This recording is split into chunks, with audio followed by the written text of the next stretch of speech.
안녕하세요. 예레미야 6장 시작합니다. 6장 1절에서 8절은 예루살렘이 함락될 것에 대한 예언으로 베냐민 자손들에게 예루살렘에서 빨리 도망가라고 외치고 있습니다.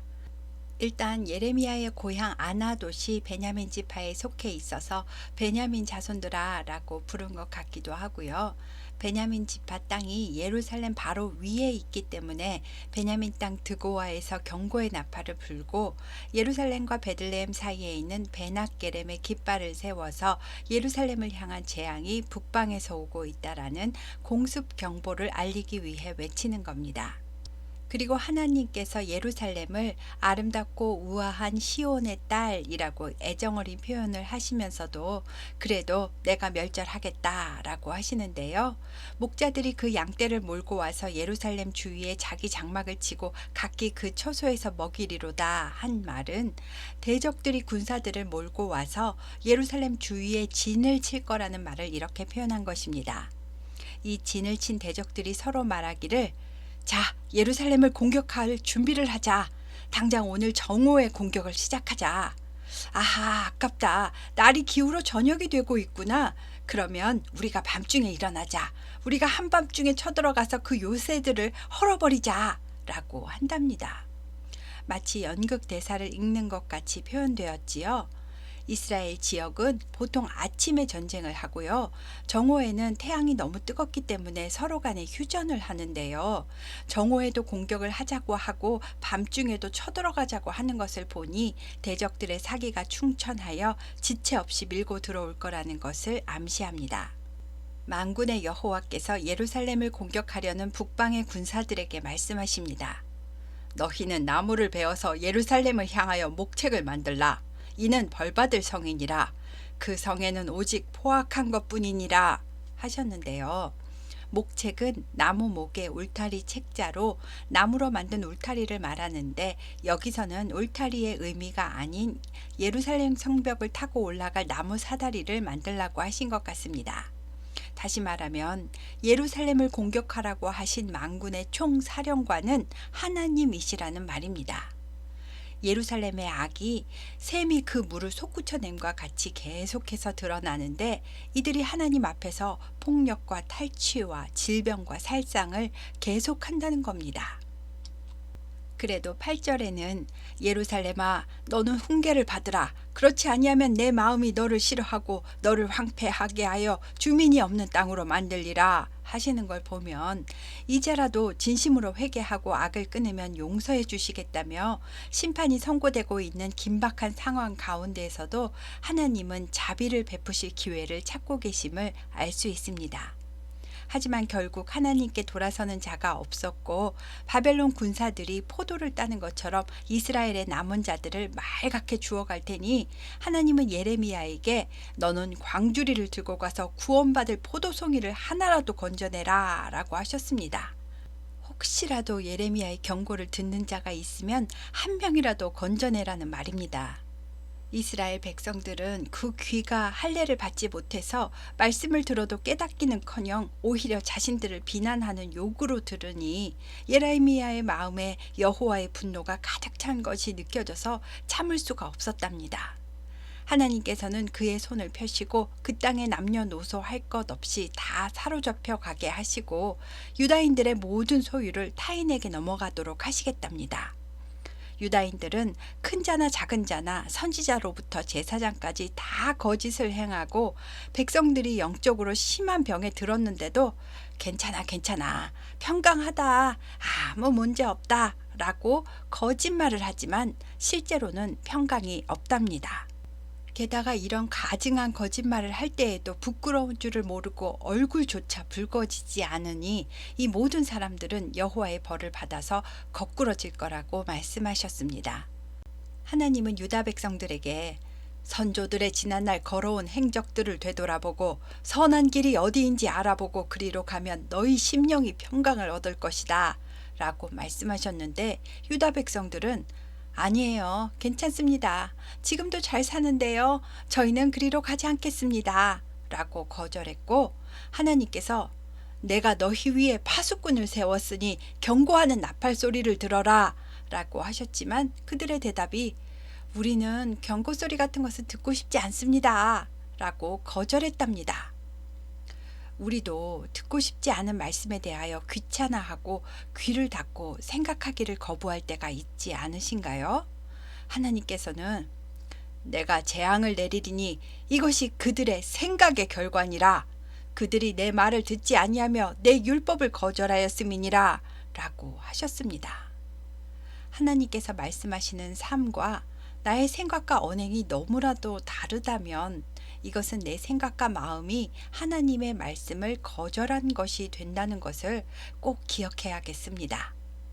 유다 백성들은 그러면서도 제사할 때는 외국에서 들여온 비싼 유향과 향품을 가져와서 올리고 번제를 드리면 하나님 나라 백성으로 할 일을 다 한 것이라고 여기고 이제 하나님이 나에게 복을 주시겠지? 라고 하는데 하나님은 나는 순종이 결여된 향기로운 예물을 원하지 않는다 라고 하시며 그러므로 이 백성 앞에 걸려 넘어질 장애물을 두어 이 백성은 모두 다 멸망길로 가게 될 것이고 북방에서 한 민족을 보내 유다를 치게 하여 유다는 갑자기 멸망하게 될 것이다 라고 하셨습니다.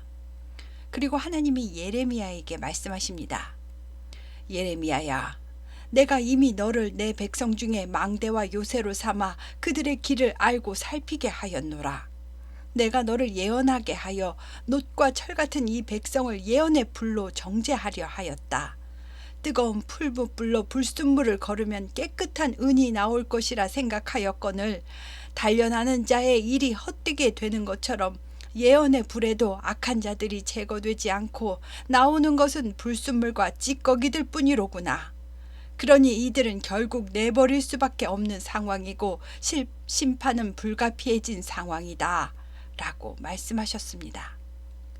나무가 너무 병이 들면 결국 뽑아버리든지 베어버릴 수밖에 없다는 것과 같은 말입니다.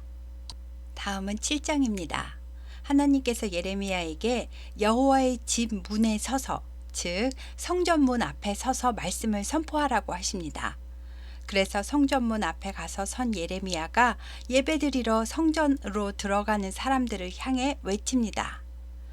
이 문으로 하나님께 경배하러 들어가는 유다 사람들이여 여호와의 말씀을 들으십시오. 여호와께서 말씀하시되 너의 길과 행위를 바르게 하라. 그리하면 내가 너희를 이곳에 살게 하리라 하셨습니다.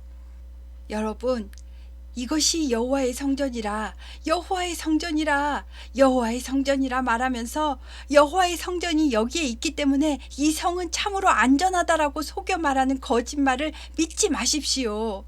만일 여러분이 길과 행위를 참으로 바르게 하여 이웃들 사이에 정의를 행하며 이방인과 고아와 과부를 압제하지 아니하며 무죄한 자의 피를 이곳에서 흘리지 아니하며 다른 신들 뒤를 따라 화를 자초하지 않는다면 하나님은 우리를 이곳 예루살렘 땅에서 영원히 살도록 해주신다고 우리 조상 때부터 약속하셨습니다. 그러나 여러분이 하나님 말씀대로 사셨습니까? 여러분, 성전만 여기 있으면 이 땅이 정말 안전합니까? 그런 무익한 거짓말을 의존하지 마십시오. 여러분이 도둑질하며 살인하며 간음하며 거짓 맹세하며 바알에게 분향하며 여러분이 알지 못하는 다른 신들을 따르면서 여호와의 이름으로 일컬음을 받는 이 성전에 들어와 하나님 앞에 서서 우리가 구원을 얻었나이다 라고 정말 말할 수 있습니까?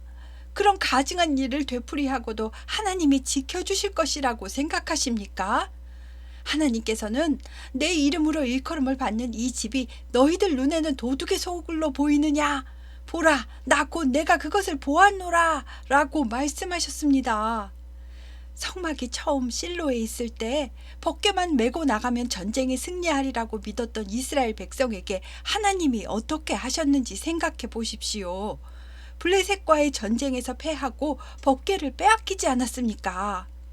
여러분이 악을 행하고 나서 느끼는 양심의 가책을 성전에 와서 종교의식을 하는 것으로 해소하고 또다시 악을 행하러 나간다면 이 성전은 도둑들의 은신처가 되는 것이 아닙니까?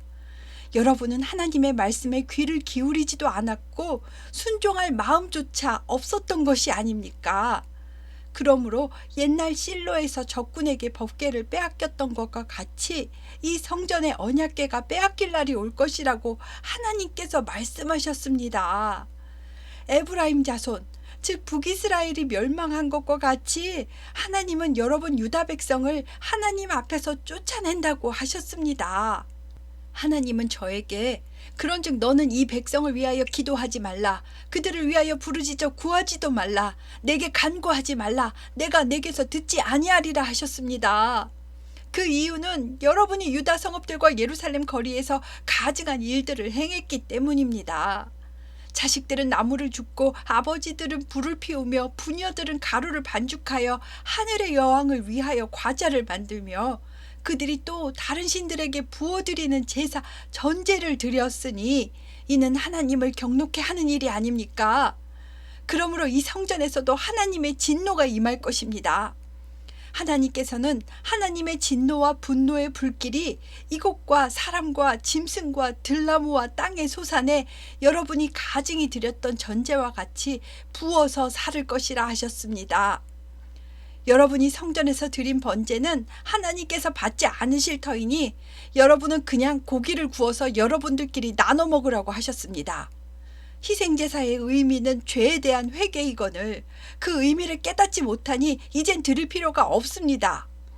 하나님께서는 오직 순종을 명령하셨거늘 여러분은 하나님의 말씀에 순종하지 않았으며 그의 교훈을 받지 않았으며 여러분의 조상들보다 더 악한 마음으로 꾀를 내고 완악한 대로 행동했습니다. 하나님께서는 여러분에게 애굽에서 나온 날부터 오늘날까지 끊임없이 선지자들을 보내어 경고하셨으나 여러분은 결국 듣지 않았습니다. 그러므로 하나님께서 저에게 머리털을 베어버리고 벗은 산 위에서 통곡하라고 하십니다. 여호와께서 그 노하신 바 이 세대를 끊어버리셨다고 하셨습니다. 여러분은 하나님의 성전 안에 이방신에 가증한 것을 두었습니까? 하나님께서 여러분이 하나님의 집을 더럽혔다고 하십니다. 또한 흰놈의 아들 골짜기에 도벳산당을 건축하고 거기서 자신들의 자녀들을 불에 태워 희생제물로 우상에게 바쳤다고 하십니다. 그런 가증한 짓은 하나님께서 명하신 적도 없고 하나님 마음의 생각조차 하신 적이 없다고 하셨습니다. 그러므로 여호와께서 말씀하시되 날이 이르면 이곳을 도벳이라 하거나 흰놈의 아들의 골짜기라 말하지 아니하고 죽임의 골짜기라 말하리니 이는 도벳의 자리가 없을 만큼 우상에게 제물로 드린 시체를 매장했기 때문이니라 하셨습니다. 그러니 앞으로 이 백성의 시체가 공중의 새와 땅의 짐승의 밥이 될 것이고 시체를 먹는 짐승들을 쫓을 자마저도 없을 만큼 예루살렘 성이 멸망할 거라 하셨습니다. 그때 하나님께서 유다 성읍들과 예루살렘 거리에 기뻐하는 소리, 즐거워하는 소리, 신랑 신부의 소리, 그러니까 평범한 평화로운 일상에서 들리는 소리가 끊어지게 하시고 이 땅이 황폐하게 될 거라고 하셨습니다. 라고 하며 7장을 마칩니다. 다음 8장도 7장과 계속 이어지는 말씀입니다. 예루살렘 멸망 때가 되면 사람들이 유다 왕들의 뼈와 그의 지도자들의 뼈와 제사장들의 뼈와 선지자들의 뼈와 예루살렘 주민의 뼈를 그 무덤에서 끌어내어 그들이 사랑하며 섬기며 뒤따르며 구하며 경배하던 이방신 해와 달과 하늘의 무별 아래에 펼쳐지게 하리니 그 뼈가 거두이거나 묻히지 못하여 지면에서 거름처럼 있게 될 것이다 라고 하셨는데요. 침략을 당하면 무덤마저도 다 도굴되고 파헤쳐져서 뼈들이 아무렇게나 놔둔게 될 것이고 살아남은 자들은 잡아서 포로로 끌고 갈 것이기 때문에 그 뼈들을 추려서 다시 묻어줄 사람도 없게 된다는 말입니다. 그리고 살아남은 자들의 삶은 차라리 죽는 게 나을 정도로 훨씬 더 비참할 거라고 하십니다. 하나님은 이 악한 민족이 전쟁터로 향하여 달리는 말처럼 죽음을 향해 질주하는 것 같다고 하셨고요. 공중의 학은 그 정한 시기를 알고 산비둘기와 제비와 두루비는 그들이 올 때를 지키거늘 내 백성은 여호와의 규례를 알지 못하도다 하시면서 말씀을 가르치는 자들이 바르게 가르쳐야 하는데 거짓을 가르쳤고 세상의 리더들이 다 욕심을 가지고 선지자로부터 제사장까지 다 거짓을 행했기 때문에 내 백성이 당연히 배우고 알아야 할 여호와의 규례를 알지 못한다고 하셨습니다. 선지자나 제사장들이 자신들의 욕심을 채우기 위해서 하나님의 말씀을 인용하여 왜곡해서 자기가 하고 싶은 말이나 성도의 귀에 듣기 좋아하는 말만 한다는 것입니다. 나중에 백성이 잘못되고 상처받는 것에는 관심이 없고 당장 괜찮다, 잘된다, 평강하다, 하나님이 지켜주신다, 복주신다 라고 거짓말을 해서 결국엔 백성이 멸망길을 가도록 방치하고 자신들의 입속만을 채운다는 것입니다. 이것은 백성들이 말씀을 깨닫고 바른 길로 갈 수 있는 기회를 빼앗아 멸망길로 가도록 내버려 둔 것입니다. 지금 우리 교회도 하나님께 신령과 진정으로 예배하는 것이 어떻게 예배한다는 것인지 가르쳐야 합니다. 교회는 교회에서 시키는 일에 충성하면 하나님이 돈과 명예와 건강의 복을 주신다고 가르치는 것이 아니라 하나님의 말씀에 순종하는 삶이 어떤 삶인지, 공의와 정의와 정직의 선한 삶이 무엇인지, 하나님이 기뻐하시는 삶이 무엇인지 가르쳐야 합니다. 하나님은 사람들을 현혹하여 자신들의 욕심을 채우는 리더들에 대해 진멸을 예고하셨습니다. 포도나무에 포도가 없을 것이며 무화과 나무에 무화과가 없을 것이며 그 잎사귀가 마를 것이라 내가 그들에게 준 것이 없어지리라 하시면서 아무것도 남지 않게 하시겠다고 하셨습니다. 또 분별하지 못해서 절망에 빠진 백성들도 모여서 아무리 울부짖어도 소용이 없을 것이라고 하셨습니다. 그 다음 8장 18절부터 9장 2절까지는 선지자 예레미야의 슬픔 어린 탄식입니다. 슬프다 나의 근심이여 어떻게 위로를 받을 수 있을까. 내 심장이 병이 든 것처럼 아프구나. 먼 땅에서 들려오는 내 딸 내 백성의 부르짖음을 들으소서. 그들이 말하기를 이제 주께서는 시온을 떠나시고 계시지 아니한가? 이제 우리 왕 하나님이 더 이상 시온에 계시지 아니하단 말인가? 라고 하니 주께서 대답하시기를 그들이 어찌하여 그 조각한 신상들과 이방의 헛된 우상들로 나를 자극하여 분노하게 하였는고? 라고 하시는구나. 백성들이 부르짖기를 추수 때가 끝나고 여름도 다 지나갔는데 우리는 아직도 구원을 얻지 못한다 하는도다. 오 하나님이여, 내 딸 내 백성이 매를 맞아 상처를 입었으므로 내 마음도 상처를 입었습니다. 오직 슬픔과 두려움만이 저를 사로잡고 있습니다. 아 슬프다. 길르앗 산지에는 내 딸의 상처를 고쳐줄 유향도 있고 그곳에는 내 백성의 상처를 치료해줄 의사가 있건만 내 딸 내 백성의 상처가 치료받지 못함은 어찌 됨인고. 어찌하면 내 머리는 물이 되고 내 눈은 눈물 근원이 될꼬. 나는 죽임을 당한 딸 내 백성을 위하여 주야로 울고 싶구나. 아, 내가 저 황량한 광야에 나그네가 머물 곳을 마련할 수 있다면 내 백성을 떠나가 홀로 머물 수 있을 텐데 참으로 이 백성은 이방 우상들과 음행을 일삼고 하나님을 반역한 자의 무리가 되미로다. 라고 탄식했습니다. 9장 3절부터는 하나님의 말씀입니다. 그들은 활을 당긴 같이 혀를 올려 거짓을 말하며 그들이 이 땅에서 강성하나 진실하지 아니하고 악에서 악으로 진행하며 또 나를 알지 못하느니라. 너희는 각기 이웃을 조심하며 어떤 형제든지 믿지 말아라. 형제마다 완전히 속이며 이웃마다 다니며 비방함이라. 예레미야야, 너는 속이는 거짓된 세상에 살고 있구나. 그들은 서로 속고 속이기 때문에 나를 알기 싫어하느니라. 그러므로 내가 내 딸 백성을 어떻게 처치할꼬. 그들을 녹이고 연단하리라. 그들의 혀는 죽이는 화살처럼 입으로는 이웃에게 거짓으로 평화를 말하고 마음으로는 해를 꾸미는도다. 그러니 내가 이들을 벌하고 예루살렘을 무더기로 만들며 승냥이 굴이 되게 하겠고 유다 성읍들을 황폐하게 하여 주민이 없게 하리라. 이 백성은 내가 그들 앞에 세운 나의 율법을 버리고 내 목소리를 순종하지 아니하며 그대로 행하지 아니하고 그 마음의 완악함을 따라 그 조상들이 자기에게 가르친 바알들을 따랐음이라. 그러므로 만군의 여호와 이스라엘의 하나님께서 이 백성에게 쑥을 먹이며 독한 물을 마시게 하고 그들과 그들의 조상이 알지 못하던 여러 나라 가운데 그들을 흩어버리고 진멸되기까지 그 뒤로 칼을 보내리라. 너희는 잘 생각해보고 곡하는 부녀를 불러와 패망하는 시온을 위해 애곡하게 하여라. 이 나라에 사망이 들어와 청년들을 멸절할 것이며 사람의 시체가 거름더미처럼 들에 쌓일 것이다. 지혜로운 자는 그의 지혜를 자랑하지 말라. 용사는 그의 용맹을 자랑하지 말라. 부자는 그의 부함을 자랑하지 말라. 자랑하는 자는 이것으로 자랑할지니 곧 명철하여 나를 아는 것과 나 여호와는 사랑과 정의와 공의를 땅에 행하는 자인 줄 깨닫는 것이라. 나는 이 일을 기뻐하노라. 여호와의 말씀이니라. 보라, 날이 이르면 할례 받은 자와 할례 받지 못한 자를 내가 다 벌하리니 곧 애굽과 유다와 에돔과 암몬 자손과 모압과 및 광야에 살면서 살적을 깎은 자들에게라.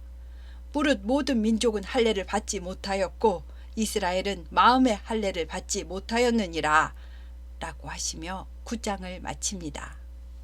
하나님은 우리가 명철하여 하나님이 어떤 분이신지 아는 것을 기뻐한다고 하셨습니다. 나의 개인적인 생각대로 하나님을 아는 것이 아니라 하나님은 사랑과 정의와 공의를 세상에 행하는 분이라는 것을 글이 아닌 나의 삶 속에서 깨닫고 온 마음으로 아는 것을 기뻐하신다는 말입니다. 그리고 심판의 때가 되면 할례 받지 못한 이방인뿐 아니라 육체의 할례는 받았으나 마음의 할례를 받지 못한 이스라엘과 유다 백성들까지 다 벌하신다고 하셨습니다. 다음은 10장입니다. 1절에서 5절은 하나님께서 이방 나라의 풍습을 따르고 우상 숭배하는 것은 헛된 것이며 어리석은 것이라고, 이방신은 아무 능력이 없으니 그 여러 나라의 길을 배우지 말라고 말씀하셨고요. 6절부터 10절까지는 예레미야가 여호와여, 주와 같은 분이 없는 줄 제가 알고 있습니다. 진실로 주의 이름이 그 권능으로 말미암아 크십니다. 우상은 그저 사람이 만든 것일 뿐 아무 능력이 없습니다. 오직 여호와만 참 하나님이시며 살아계신 하나님이시며 영원한 왕이십니다. 하나님께서 진노하시면 땅이 진동하며 하나님께서 분노하시면 어떤 민족도 감당할 수 없습니다. 라고 신앙을 고백하는 내용입니다. 그러자 11절에 하나님께서 너희는 우상을 섬기는 자들에게 이렇게 전해라 하시면서 천지를 만들지 않은 신들은 땅 위에서 모두 사라지고 이 하늘 아래에서 모두 멸망할 것이다 라고 말씀하셨습니다. 그리고 12절에서 16절은 하나님만이 만물을 지으신 전능하신 유일신인데 어리석고 무식한 사람들은 사람이 조각한 형상을 신이라고 숭배하니 그들은 수치를 당하게 될 거라는 내용이고요. 하지만 야곱의 후손 이스라엘 백성은 만군의 여호와의 백성이기 때문에 그의 분깃이 다르다. 즉 하나님 자녀라는 유산을 받았다라는 내용입니다. 그 다음 17절부터 마지막 25절까지는 백성의 탄식이라는 표제어가 있는데요. 지금 7장부터 예레미야가 성전 문 앞에 서서 예언을 하고 있는데 이 예언을 듣는 백성들이 탄식한 내용인지는 정확하지 않지만 17절부터 25절까지의 내용을 보시면 아마도 예루살렘 멸망이 현실로 나타났을 그때 백성들이 뒤늦게 깨닫고 탄식하게 된다라는 것을 예레미야가 상황극을 하는 것처럼 혼자 말하고 있는 것 같습니다. 먼저 17절에 예레미야가 이 성이 적들에게 에워싸였으니 피난을 가게 짐을 싸십시오. 여호와께서 유다를 깨닫게 하시기 위해서 이번에는 내던져 버리듯이 괴롭게 하실 겁니다. 라고 하자 백성들이 슬프다, 내 상처요. 내가 중상을 당하였도다. 하지만 이것은 우리의 죄의 결과이니 참아내야만 하는 고난이라. 우리의 장막줄이 끊어지고 무너졌으나 내 자녀들이 사로잡혀 갔으니 무너진 장막을 다시 세울 자가 없도다.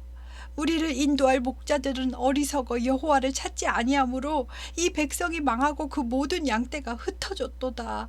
하나님께서 북방에서 침입자를 보내셨고 유다 성읍들이 황폐해져서 들짐승의 거처가 될 정도로 황무지가 되게 하시리로다 라고 하며 탄식합니다. 그리고 23절에서 25절은 예레미야가 하나님께 간구하는 내용인데요. 여호와여, 내가 알거니와 사람의 길이 자신에게 있지 아니하니 사람의 걸음을 지도하시는 분은 오직 하나님이십니다. 여호와여, 나를 징계하시옵되 너그러이 하시고 진노로 하지 마옵소서. 주의 진노대로 징계하시면 제가 영영 멸망할까 심히 두렵습니다. 주를 알지 못하는 이방 사람들과 주의 이름으로 기도하지 않는 이방 족속들에게 주의 분노를 부으소서. 그들은 야곱의 집 이스라엘을 씹어 삼켜 멸하고 그의 거처를 황폐하게 하였나이다. 라고 하며 10장을 마칩니다.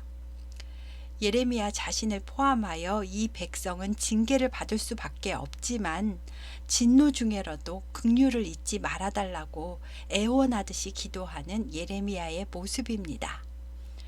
오늘은 6장부터 10장까지 했습니다. 감사합니다.